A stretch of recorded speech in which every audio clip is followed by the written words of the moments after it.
The Necklace by Guy de Maupassant. The girl was one of those pretty and charming young creatures who was born, as if by a slip of fate, into a family of clerks. She had no dowry, no expectations, no way of being popular, understood, loved, married to any rich and distinguished man, so she let herself be married to a little clerk of the Ministry of Education. She dressed plainly because she could not dress well, but she was unhappy, as if she had really fallen from a higher station. Since with women there is neither caste nor rank, for beauty, grace, and charm take the place of family and birth. Matilda suffered ceaselessly, feeling herself born to enjoy all the delicacies and luxuries. She was at the poverty of her home, at the bareness of the walls, and the shabby chairs, the ugliness of the curtains. All those things, of which another woman of her rank would never have been aware of, tortured her and made her angry. She dreamed of large, beautiful rooms with oriental tapestry, illuminated by tall candles, and of two great servants in uniforms. She thought of long reception halls hung with ancient silk, and of the little perfumed reception rooms made for chatting at 5 o'clock with friends, with famous men that women envy, and those attention they all desire. She sat down to dinner opposite her husband, at the round table covered with a tablecloth, in use for 3 days. Her husband uncovered the soup bowl and declared with delight, "Ah, the good soup! I don't know anything better than that." Meanwhile, she thought of fancy dinners, of shining silverware, and of delicious dishes like the pink meat of a trout or the wings of a quail. She had no gowns, no jewels, nothing, and she loved nothing but those things. She felt that she was made for those luxuries. She would have liked so much to be envied, to be charming, to be sought after. She had a friend, a former schoolmate, who was rich and whom she did not like to go to see any more because she felt so sad when she had to come back to her own shabby, simple home. But one evening, her husband came home in a triumphant mood and was holding a large envelope in his hand. "There," he said, "there is something for you."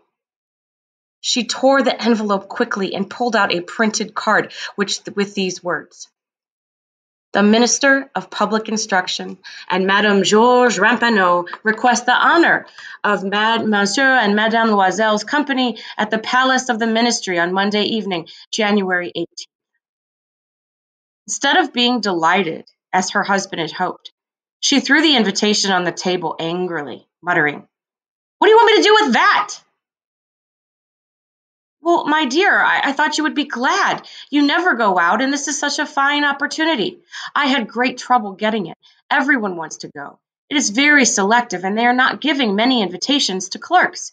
The whole official world will be there." She looked at him with an irritated glance and said impatiently, "And what do you wish me to wear? I have no gowns." He had not thought of that. He stammered, "Why, the gown you go to the theater in. It looks very nice to me." He stopped, distracted, seeing that his wife was weeping. Two great tears ran slowly from the corners of her eyes toward the corners of her mouth. "What's the matter? What's the matter?" he implored. With great effort, she overcame her grief and replied in a calm voice while she wiped her wet cheeks, "Nothing. Only I have no gown, and therefore I can't go to this ball. Give your invitation to some colleague whose wife is better suited than I am." He was in despair. "Come on, Matilda. How much would it cost? A suitable gown, which you could use on other occasions. Something very simple." She reflected for several seconds, making her calculations and wondering what amount she could ask for without getting an immediate refusal from her husband. Finally, she replied, hesitating, "I don't know exactly, but I think I could manage with 400 francs. He grew a little pale because he was laying aside just that amount to buy a gun and to treat himself to a little shooting next summer with several friends who went to shoot birds there. "Very well, I will give you 400 francs. And try to have a pretty gown," he agreed. The day of the ball drew near, and Mademoiselle seemed sad, uneasy, and anxious. Her dress was ready, however. Her husband said to her one evening, "What's the matter? Come, you have seemed very strange these last 3 days." And she answered, "It annoys me not to have a single piece of jewelry, nothing to put on. I shall look poverty-stricken. I would almost rather not go at all." "You might wear natural flowers," said her husband. "They're very stylish at this time of year. For 10 francs, you can get 2 or 3 magnificent roses." She was not convinced. "No, there is nothing more humiliating than to look poor among other women who are rich." "How stupid you are!" her husband cried. "Go ask your friend Madame Forestier and ask her to lend you some jewels. You're good enough friends with her to do that." She uttered a cry of joy. "Ah, true! I never thought of it." The next day she went to her friend and told of her hardship. Madame Forestier went to a closet with a mirror, took out a large jewel box, brought it back, opened it, and said to Mademoiselle, "Choose, my dear." She saw first some bracelets, then a pearl necklace, then a Venetian gold cross set with precious stones of admirable workmanship. She tried on the jewelry before the mirror, hesitated, and could not make up her mind to part with them, to give them back. She kept asking, "Haven't you any more?" "Why, yes, look no further. I don't know what you like." Suddenly she discovered in a black satin box a superb diamond necklace, and her heart throbbed with desire. Her hands trembled as she took it. She fastened it around her throat and was lost in ecstasy at her reflection in the mirror. Then she asked, hesitating, filled with anxious doubt, "Will you lend me this? Only this?" "Why, yes, certainly." She threw her arms around her friend's neck, hugged her, and then fled with her treasure. The night of the ball arrived. Mademoiselle was a great success. She was prettier than any other woman present, elegant, graceful, smiling, and wild with joy. All the men looked at her and asked her name and wanted to be introduced. All the government officials wished to dance with her. She danced with passion, forgetting her poverty-stricken life in the triumph of her beauty and in the glory of her success. She was in a cloud of happiness, consisting of admiration and success, which is so sweet to a woman's heart. She left the ball about 4 o'clock in the morning. Her husband had been sleeping since midnight in a little vacant room with 3 other gentlemen whose wives were enjoying the ball. He threw the coat he had brought for her over her shoulders. It was a modest wrap. The poverty of her coat contrasted with the elegance of the ball dress. She felt this, and she wished to escape so that no other wealthy women who were putting on costly furs would not see her. Her husband held her back, saying, "Wait a bit, you will catch a cold outside. I will call a cab." But she did not listen to him and rapidly descended the stairs. When they reached the street, they could not find a carriage and began to look for one, shouting after the cabmen passing at a distance. They went towards the Seine, in despair, shivering with cold. At last they found one of those ancient night cabs, which are never seen around Paris until after dark. It took them to their home on the Rue des Martyrs, and sadly, they mounted the stairs to their flat. All was ended for her. As to him, he was thinking that it must be at the ministry to work at 10 o'clock that morning. She removed her wraps before the mirror so as to see herself once more in all her glory. But suddenly she uttered a cry. She no longer had the necklace around her neck. "What's the matter with you?" demanded her husband, already half undressed. She turned toward him. I've lost Madame Forestier's necklace," she cried. He stood up, bewildered. "What? How? Impossible!" They looked among the folds of her skirt, of her coat, in her pockets, everywhere, but did not find it. "You're sure that you had it on when you left the ball?" he asked. "Yes, I felt it when I was in the doorway of the minister's house." "But if you had lost it in the street, we would have heard it fall. It must be in the cab." "Yes, probably. Did you get the cab's number?" "No. And you didn't notice it either?" "No." They looked, thunderstruck at each other. At last Loisel put on his clothes. I shall go back on foot, said he, over the whole route to see whether I can find it. He went out.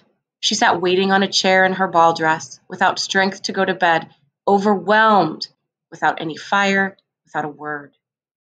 Her husband returned about 7 o'clock. He had found nothing. He went to the police headquarters, to the newspaper offices to offer a reward. He went to the cab companies, everywhere. She waited all day in the same condition of extreme fear before this terrible event. Loisel returned at night with a hollow, pale face. He had discovered nothing. You must write your friend, he said, that you have broken the clasp of the necklace and that you are having it mended. That will give us time to figure out what to do. She wrote the letter. At the end of the week, they had lost all hope. Loisel, who had aged 5 years, declared, "We must consider how to replace that necklace." The next day they took the box that had contained it and went to the jeweler whose name was found within. He consulted his books. "It was not I, madame, who sold that necklace. I must simply have furnished the case." Then they went from jeweler to jeweler, searching for a necklace like the other, trying to recall it, both sick with worry and grief. They found in a shop at the Palais Royal a string of diamonds that seemed to them exactly like the one they had lost. It was worth 40,000 francs. They could have it for 36. So they begged the jeweler not to sell it for 3 days yet, and they made a bargain that he should buy it back for 34,000 francs in case they should find the original lost necklace before the end of February. Loisel possessed 18,000 francs, which his father had left him when he died. He would borrow the rest. He did borrow, asking 1,000 francs of one, 500 of another, 5 francs here, 3 francs there. He dealt with usurers and all kinds of lenders.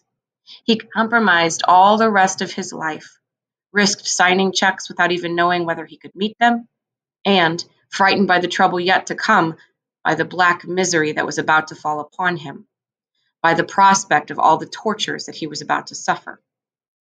He went to get the new necklace, laying upon the jeweler's counter 36,000 francs.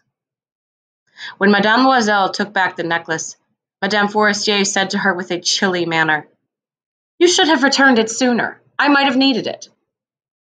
She did not open the case, as her friend had so much feared. If she had detected the substitution, what would she have thought? What would she have said?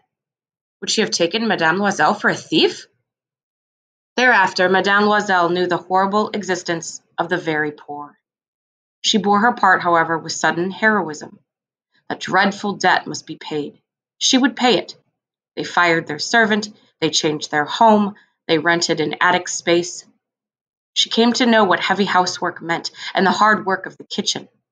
She washed the dishes, using her dainty fingers and rosy nails on greasy pots and pans. She washed the soiled linen, the shirts and the dishcloths, which she dried upon a line. She carried the trash down to street every morning and carried up the water, stopping for breath at every step. She dressed like a woman of the people. She went to the fruit seller, the grocer, the butcher, with a basket on her arm, bargaining and trying to defend the little money she had. Every month they had to meet some debts, renew others, and obtain more time. Her husband worked evenings at a second job and late at night. He often copied documents for a small amount of money. This life lasted 10 years. At the end of 10 years, they had paid everything. Madame Loisel looked old now. She had become the woman of impoverished households, strong and hard and rough. With unkempt hair, skirts askew, and red hands, she talked loud while washing the floor with great swishes of water.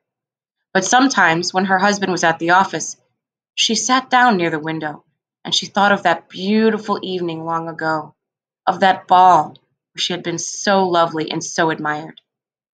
What would have happened if she had not lost that necklace? Who knows? How strange and changeable life is. How small a thing is needed to make or ruin us. But one Sunday, having gone to take a walk at the Champs-Élysées to refresh herself after the labors of the week, she suddenly recognized a woman who was holding a child. It was Madame Forestier, still young, still beautiful, still charming. Madame Loisel felt unsure of what to do. Should she speak to her? Yes, certainly. And now that she had paid off the debt of the necklace, she would tell her about it. Why not? She went up to Madame Forestier. Good day, Jean. Madame Forestier, surprised to be familiarly addressed by this plain working-class woman, did not recognize her at all and stammered, But, Madame, I don't know. You must have made a mistake. No, I am Mathilde Loisel. Her friend uttered a cry. Oh, my poor Matilda, how you have changed! Yes, I've had a pretty hard life since I last saw you, and great poverty, and that's because of you. Of me? How so? Do you remember that diamond necklace you lent me to wear at the ministerial ball? Yes. Well, I lost it. What do you mean? You brought it back. I brought to you back another exactly like it, and it has taken us 10 years to pay for it. You can understand that it was not easy for us who had nothing to start with. At last it has ended, and I am very glad. Madame Forestier had stopped. You say that you bought the necklace of diamonds to replace mine? Yes, you never noticed it then. Ah, they were very similar.